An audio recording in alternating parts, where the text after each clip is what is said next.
Hello बच्चों, welcome back to a new video. और आज की वीडियो में हम करेंगे हमारी क्लास 11th का चैप्टर नंबर फर्स्ट को शुरू। और इस चैप्टर का नाम है business, trade and commerce. So let's begin. बच्चों, ये वाला जो चैप्टर है ये बहुत ही इजी सा चैप्टर है, जिसके अंदर हमें ये बताया गया कि एक्चुअल में बिजनेस होता क्या है और कितने तरीके से हम बिजनेस को कर सकते हैं। एक तरीके से आप ये कह सकते हो कि ये चैप्टर बिजनेस स्टडीज का ओवरव्यू देता है, ठीक है। और साथ ही साथ हम ये पढ़ेंगे कि आज तो चल रहा है 2025, पर आज से पहले हमारे इंडिया में बिजनेस की सिचुएशन क्या थी, किस तरीके से लोग बिजनेस करते थे और हमें क्या क्या प्रॉब्लम्स आई और उन प्रॉब्लम्स को हमने किस तरीके से ओवरकम और टैकल किया, जिसके कारण आज हम 2025 में आज की मुकाम पर खड़े हैं। तो बच्चों, शुरू करते हैं अपन सबसे पहले टॉपिक से, जो कि है इंट्रोडक्शन। तो बच्चों, इंट्रोडक्शन में ये हमें बताता है कि एक्चुअल में बिजनेस होता क्या है। तो बच्चों, बिजनेस के बारे में ये बोल रहा है कि business starts with production and ends with consumption, involves multiple steps. इसका मतलब ये है कि अगर बिजनेस की स्टार्टिंग कहां से होती है, कोई ना कोई ऐसी चीज होती है जिसे आप प्रोड्यूस करते हो, और प्रोड्यूस करने के बाद क्या है, आप उस चीज को कंजम्पशन तक लेके जाते हो, यानी वो चीज कंज्यूमर तक जाती है और कंज्यूमर उसको कंज्यूम कर लेता है। अपन एक एग्जांपल लेते हैं। मान लो मैंने क्या किया, एक पार्ले जी का पैकेट लिया, ठीक है। पार्ले जी का पैकेट किसी ने मैन्युफैक्चर किया होगा, पार्ले कंपनी ने मैन्युफैक्चर किया। अब धीरे धीरे धीरे करके काफी सारे मल्टीपल स्टेप्स के बाद ये पार्ले जी का पैकेट मेरे घर में आया और उसके बाद मैंने इसको खा लिया। तो इसका मतलब ये है कि ये पूरी की पूरी जो ट्रांजैक्शन है ना बच्चों, हम इसे बिजनेस बोलते हैं, जो शुरू होती है प्रोडक्शन से और खत्म होती है कंजम्पशन पे। और इन दोनों चीजों के बीच में काफी सारे मल्टीपल स्टेप्स होते हैं, हम उन स्टेप्स को भी पढ़ेंगे। अब बच्चों, आगे ये बोल रहा है the business activities can be divided into two parts, यानी बिजनेस एक्टिविटीज के दो पार्ट्स होते हैं। सबसे पहला इंडस्ट्री। इंडस्ट्री के अंदर क्या होता है बच्चों, चीजों का प्रोडक्शन किया जाता है, चीजों को बनाया जाता है। और उसका सेकंड पार्ट है कॉमर्स। कॉमर्स में क्या होता है, यहां पर जो आपने इंडस्ट्री में चीजें बनाई है ना, इन चीजों को आगे कंज्यूमर तक डिस्ट्रीब्यूट किया जाता है, यानी माल फैक्ट्री से निकल के अब बाजार के अंदर आएगा और बाजार से आगे घर तक पहुंचेगा। उस पार्ट को क्या बोलते हैं, उस पार्ट को बोलते हैं कॉमर्स। और बच्चों, जब हम इन दोनों चीजों को मिक्स कर देते हैं ना, तो ये हमारा बन जाता है बिजनेस। तो बड़ी सिंपल सी डेफिनेशन है बिजनेस की। डेफिनेशन ये है कि आपको प्रोडक्शन से लेकर कंजम्पशन तक के स्टेप्स को हम बिजनेस बोलते हैं, जिसके अंदर दो मेन एक्टिविटीज होती हैं। एक तो होती है इंडस्ट्री की एक्टिविटीज, जिसमें चीजों को प्रोड्यूस करते हैं, और दूसरी होती है कॉमर्स की एक्टिविटीज, जिसके अंदर डिस्ट्रीब्यूशन का काम होता है, यानी फैक्ट्री से निकल के हमारे तक चीज पहुंचेगी। और जब हम इन दोनों को मिक्स कर देते हैं, इन दोनों पार्ट्स को मिक्स करके हम इन दोनों को कलेक्टिवली क्या बोलते हैं, बिजनेस। ठीक है बच्चों, अब हम चलते हैं अपने नेक्स्ट टॉपिक पे, जो कि है indigenous banking system. Indigenous banking system में बच्चों ये बताया गया है कि जो इंडिया का बैंकिंग सिस्टम था ना, इंडिया का बैंकिंग सिस्टम कैसा था और वो कैसे डेवलप हुआ, ठीक है।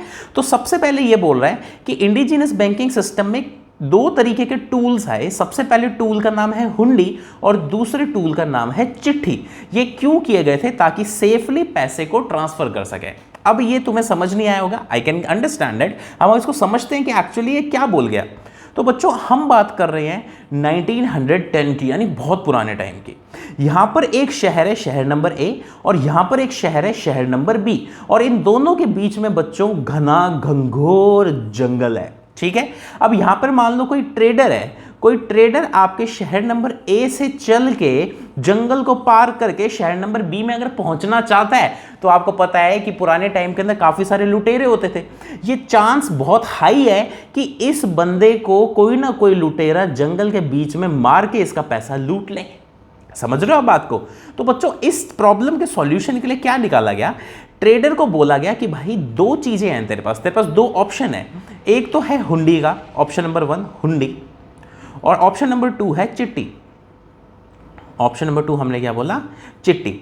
इन दोनों के अंदर क्या होता था बच्चों कि ना, ये जो ट्रेडर है ना, ये ट्रेडर कोई भी पैसा अपने पास नहीं रखता था, ये सिर्फ एक कागज अपने पास रखता था और उस कागज के थ्रू ही पेमेंट हो जाती थी। वो कैसे होती थी वो समझो।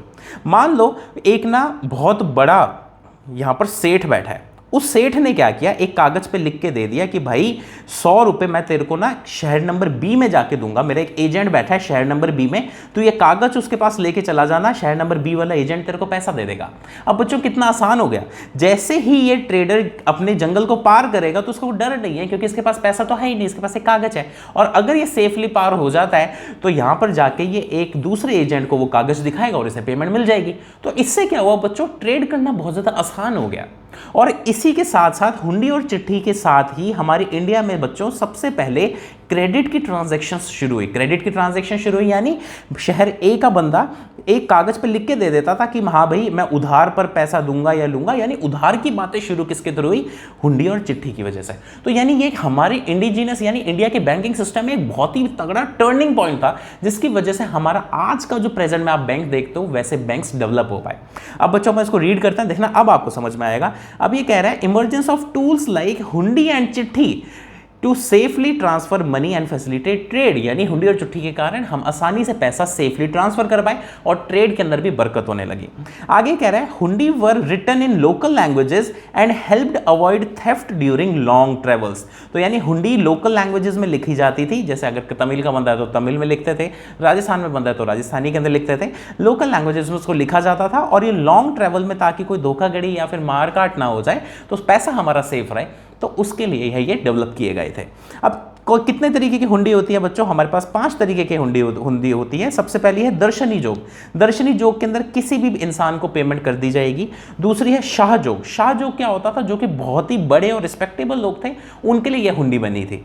आगे कह रहे हैं फिरमान जोग। फिरमान जोग के अंदर क्या होता था? एक ऑर्डर लिख के दिया जाता था, जैसे कि एक आपने देखा होगा ऑर्डर, चेक को भी आप ऑर्डर बोलते हैं। जैसे अपन चेक में लिखते हैं ना कि मैं अपने SBI बैंक को कह रहा हूं कि सामने वाले बंदे को 1 लाख रुपए दे दे, ऐसा अपन बैंक को ऑर्डर करते हैं ना, उसी तरीके से इसी लैंग्वेज में हुंडी लिखी जाती थी। तो हुंडी को क्या बोलते थे? फिरमान जोग दर्शनी। आगे है हमारी देखन हर दर्शनी। देखन हर दर्शनी में क्या होता था? जिस भी बंदे के पास हुंडी है उस बंदे को ही हाथों हाथ पेमेंट दे दी जाएगी। यानी ये मैटर नहीं करता कि किसका नाम लिखा हुआ है हुंडी पे। पहली बात तो हुंडी पे ऐसी इस पर्टिकुलर हुंडी पे नाम होता ही नहीं था। तो क्या होता था कि जिस भी बंदे के हाथ में ये हुंडी लग गई उसी को पेमेंट कर देंगे हम। उसके बाद में देखो मुद्दती। मुद्दती टाइप के अंदर क्या होता था बच्चों? फ्यूचर की बात होती थी। फॉर एग्जाम्पल हुंडी के अंदर लिखा होता था कि 3 महीने बाद मैं 1 लाख रुपए की पेमेंट करूंगा। तो देखो ये क्या होता है? ये फ्यूचर की फिक्स टाइम पेमेंट्स होती थी कि 3 महीने बाद ये हुंडी एक्टिवेट हो जाएगी। तो हमने बच्चों कितने तरीके की हुंडी करी? हमने टोटल 5 तरीके की हुंडी करी। सबसे पहले धनी जोग, जो कि किसी भी बंदे को दे दिया जाता था। शाह जोग के अंदर रिस्पेक्टेबल खास लोगों के लिए होती थी। फिरमान जोग के अंदर ऑर्डर दिया जाता था कि आप पेमेंट करोगा। उसके बाद देखन हरदर्शनी के अंदर जिस भी बंदे के हाथ में हुंडी लग गई उसी को पेमेंट दे दी जाएगी। और मुद्दती के अंदर क्या होता था? फिक्स टाइम की पेमेंट्स होती थी, फ्यूचर के अंदर पेमेंट करेंगे 3 महीने बाद, 6 महीने बाद, इस तरीके से बात होती थी।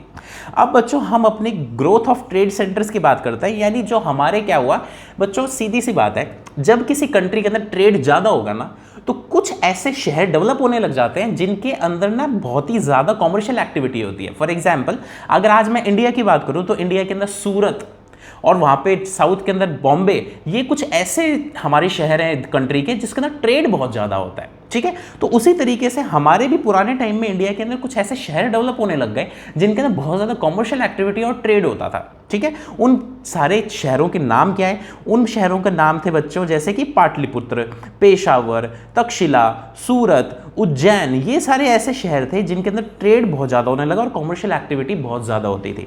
यहां पे आप देखोगे बच्चों पेशावर का नाम है जो कि आज करंट डे के अंदर पाकिस्तान के अंदर है, लेकिन हम किसकी बात कर रहे हैं? हम इंडिया की हिस्ट्री पढ़ रहे हैं, तो हमें ये देखना पड़ेगा कि कौन से शहर में डेवलपमेंट होने लगी और हम किस चीज का एक्सपोर्ट करते थे बच्चों पुराने टाइम पे। आपको पता है हम मसाले भेजते थे और आपने अपनी एसएसटी की बुक्स में पढ़ा है कि हम इंडिगो की खेती करते थे और कॉटन के अंदर कॉटन के बहुत सारे सीड्स और प्लांटेशन करते थे। या आपने पूरा का पूरा इंडिगो और कॉटन की कहानी अपनी एसएसटी के अंदर पढ़ी होगी और आपने ये भी पढ़ा होगा कि हम पुराने टाइम में स्पाइसेस हमारे बहुत ज्यादा पॉपुलर थे। तो सर ये तो हम करते थे एक्सपोर्ट। अब ये बताओ हम मंगवाते क्या थे? तो बच्चों हमारे इंपोर्ट के अंदर होते थे घोड़े, सिल्क, मेटल, डायमंड्स, ये सारी चीजें हम इंपोर्ट करते थे। तो बच्चों एक चीज घोड़ों की बहुत ज्यादा डिमांड होती थी पुराने टाइम में वॉर के लिए। दूसरी बात सिल्क हमारे पास आता था चाइना से, इसलिए चाइना के जो रूट का नाम है वो सिल्क रूट पड़ा था। उसके बाद मेटल्स की बहुत डिमांड थी और डायमंड्स की बहुत डिमांड थी, तो बाहर से हमारे कंट्री में आता था। ठीक है, अब हम देख लेते हैं कि हमारे जो इंडिया का इकोनॉमिक कंट्रीब्यूशन है उसके अंदर क्या क्या टाइमलाइन रही, यानी इंडिया की जीडीपी और इनकम कैसी थी पुराने टाइम में और कैसे वो धीरे धीरे हम कहां पर आके खड़े हो गए। तो बच्चों अगर मैं शुरू करूं बहुत पुराने टाइम से 1 AD से, तो बच्चों पूरे की पूरी जो वर्ल्ड थी ना, वर्ल्ड के अंदर जितना भी पैसा होता था ना उसका 32% पैसा इंडिया से जनरेट होता था। मान लो कि अगर पूरे अर्थ के अंदर 100 रुपए का ट्रेड हुआ ना या 100 रुपए की वेल्थ है ना, तो उसमें से बच्चों 32 रुपया ना इंडिया का था। तो बच्चों मैं कब की बात कर रहा हूं, आज से 2025 साल पहले की बात कर रहा हूं। हमारा इतना बोलबाला था कि पूरे देश का 1/3 ट्रेड हम संभालते थे। उसके बाद में क्या हुआ, 1000 एडी के अंदर भी हमारा यही हाल था कि हम 32% वर्ल्ड वेल्थ संभालते थे।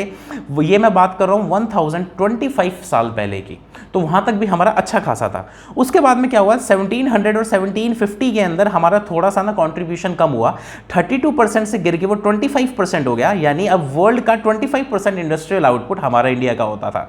ये बच्चों मैं बात कर रहा हूं 325 साल पहले, जिस टाइम ब्रिटिशर्स को धीरे धीरे हमारे कंट्री के अंदर ना अपनी धाक जमा रहे थे, हमारे कंट्री के ऊपर होल्ड कर रहे थे।